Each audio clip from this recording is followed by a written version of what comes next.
What's next? My friend. All right. Next is red. Free word.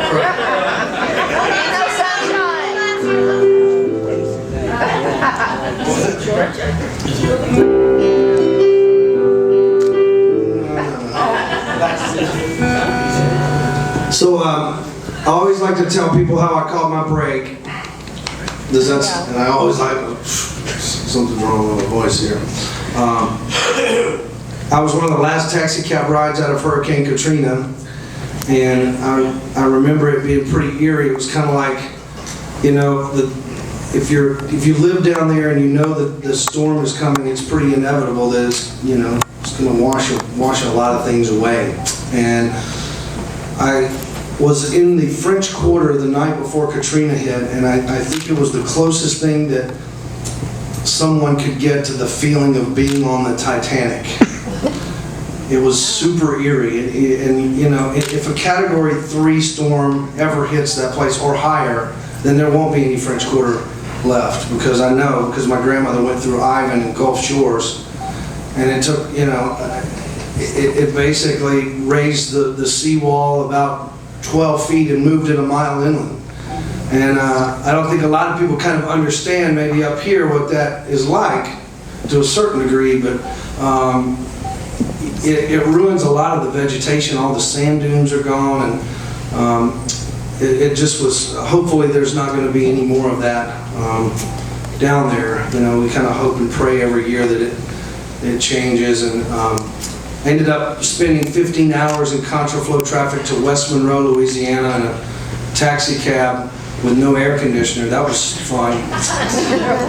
His name was Tony, but we listened to blues the whole time. You know, it was really, you know, far out. You know, and we got to West Monroe, Louisiana, and he turned around, and I remember him going down the interstate the wrong way, and he went and saved his grandmother in the 9th Ward.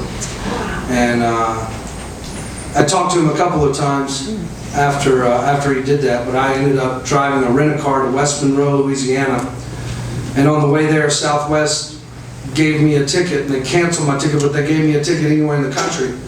So I got to Birmingham, and I, you know, got rid of the rent-a-car, and I had this ticket, and you know, I went, Vegas. You know, so I flew to Vegas on a whim, and I got to Vegas like at 12:30 at night, and my brother called me and said American Idol tryouts are in 2 hours. So at 4 o'clock that same morning of going through Katrina, I went and stood in line, and everybody was asking me where my kids were. They were auditioning.